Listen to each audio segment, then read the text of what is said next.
Hey there, Leslie Sansone Williams coming to you today from Paralegal Coffee Talk on Facebook. Come on over and see me over there. I'd love for you to stop by, check out the live videos that are stored over there. I do live videos usually 3 to 4 times a week, but today I wanted to do a topic that it was a very, very high interest on Paralegal Coffee Talk. I did a live video on this topic, and I wanted to do one for you here.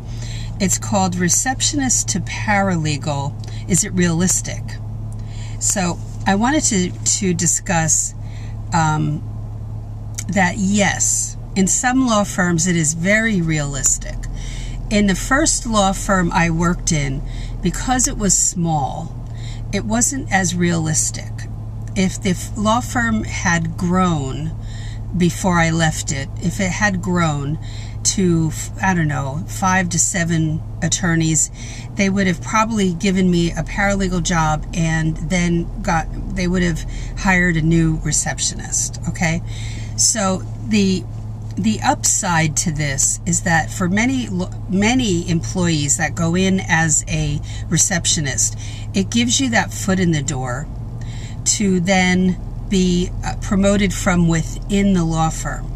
However, there are also some law firms that may like you so well that they don't want you to leave that job, and they may want to keep you in that box. And some people, want to be the receptionist, but if you are hiring on to get your foot in the door to become a paralegal, obviously you want to move to a different position, right? I don't call it moving up, because there are certain skill sets with a receptionist position that are pretty incredible and pretty, you have to multitask like nobody's business. So I would keep it in mind that when you're on, you go on an interview, if this is the way you go and you apply for a receptionist job, that you cannot, this is my recommendation, that you not have on your resume that you have a paralegal degree, because they will know you're going to bolt at the first opening for a paralegal, whether it be at their firm or somebody else's. You're not going to be happy, and they won't hire you. So you cannot have that on your resume. And but if you're on the interview, you have to ask them a question that kind of gets that information out of them as to does the receptionist work with some of the other staffers, like in helping them with overflow.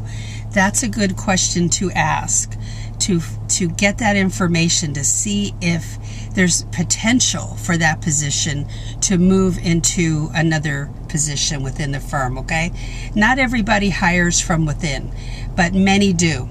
So and the answer that are you going to be stuck in that position? It really depends on the questions you ask, and so that you understand what they're looking for and what that position does. Does the receptionist answer phones and that's it? Or do the paralegals or legal assistants or legal secretaries give that person some work to do, like correspondence and that type of thing? Because, sometimes, and don't think that the lawyer isn't watching how you get along with everybody and how quickly you work, how accurately you work, how congenial you are, how good you are with the clients. Everybody's watching all of it.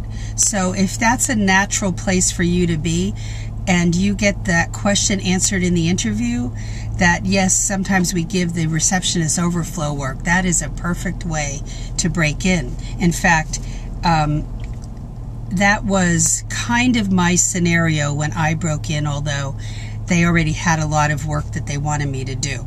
So, and I was very fortunate that way. So you have to have speed in this position, because if it's a switchboard, you're going to have multiple calls coming in. If the way you operate is slow, and steady, it might not work, on the switchboard. But if it's just 2 or 3 lines, you can probably handle that then. Depends on your personality. So one of the things when I mentioned just a little while ago about removing your education, your higher education from your resume, if you felt like, why should I have to do that? You have to get your ego out of the way. And remember, you're getting a foot in the door. People found out later that I had an education. But I was, when I moved from Oklahoma to Florida, I needed to get a job. And so it was important that I land a job that I was happy with and that would give me opportunity. And that's the question to ask yourself. Will this give you that opportunity? If they know that you have your sights set on a paralegal job, they won't hire you for this. So remember that as you're looking at your resume, and what should you not have on there. The interviewer worries about hiring somebody and then they leave after a short time, or they leave after a couple years because they don't want to hire another person. I've been in the position of having to hire a paralegal and other staffers, and I didn't look at it that way. Because I worked in a city where there was two major colleges, we had the cream of the crop as far as employees to choose from. And there was a career board at the colleges, and I could post a job, and one person may stay in the job for 6 months or a year, and then they'd leave because they graduated, and then I hire another college student. I had superb experiences that way. So I'm not of the mindset that this person's in a job and now I'm afraid they're going to leave me. It just doesn't, I understand why somebody's going to leave. But these many employers are very anxious over this. So don't think that they're going to be like clapping for you because you have your sights set on that. You can't talk about that. You can't have it shown. Now, if they saw my 2-year degree in criminal justice, then I would never get a call. It's just the way it is. And some attorneys value education. Absolutely. They totally get it, but there are many who don't. So if you're not getting calls, that could be one reason why you're not. All right? Let me see what else I have here.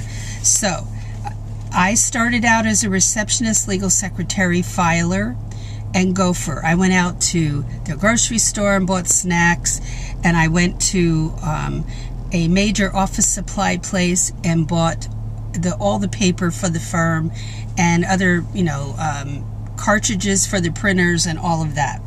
So in the first law firm, as I said, I would not have been promoted to a paralegal position. As it was, I kind of could tell that the partnership of 3 attorneys was not so congenial.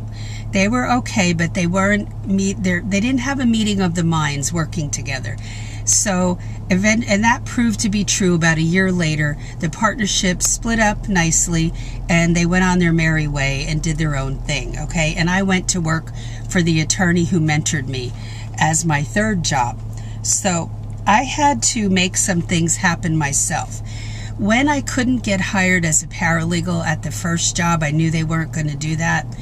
After 6 months, I started looking for a different job, and I found one, a paralegal job, which was in the personal injury field and workers' compensation field. I was there for about a year, and then the attorney from the first firm was going out on his own and wanted me to come with him, and we met for lunch to discuss that, and I said yes, and then I put my notice in and I went to work for him. So it all worked out, and I did more paralegal work in that 3rd job than even in the first job, and a different kind of work. So think about this way to break in. It's an entry-level position. That's where you are, okay? But also, if you're like, Leslie, I don't want to be a receptionist. I want to break in as a legal secretary or legal assistant, entry-level paralegal. I really have my heart set on that. Then I have to ask you a question. When June of this next month, when June rolls around, will you be open to enrolling in the paralegal inner circle class? Because that's going to give you legal knowledge where you're going to be able to put that on your resume and cover letter. I'll go over the cover letter. I teach that in videos, and we can discuss it in the private Facebook group. But that will be launching again next month. If you have your heart set on breaking in an entry-level position, that's the way to go, where it's not a receptionist position. And there's nothing wrong going in that way. I did it. So, and many people have.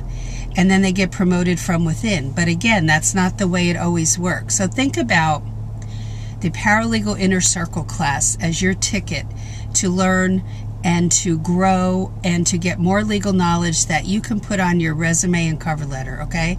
And you can check that out on the website, and I'll put the link below directly to that part of my website. And I have a link for the wait list. Sign up for the wait list, and then every week I'm sending out emails just once a week that give you something to, I have a resource for you to look at. But then I'll also, below that, on the newsletter, you'll see info about the class, okay? So have a great day. Remember to check out the links below for the class. And I have a link there for my book, Legal Break-In. In fact, that's where I would start. If this is something you're looking at for the first time, the trifecta for me is the Legal Break-In book, watching the videos here on YouTube, and taking the class in June. Okay, and that class will kick off, and then I will close it after about a week, and the registration will be closed. So I will give you a firm date in June when that starts, but I don't leave it open forever, and registration will be closed until probably the fall. Okay, so have a great day, and let me know if you have any questions or comments below. I love to hear from you, and I will talk to you in the next video. Take care. Bye.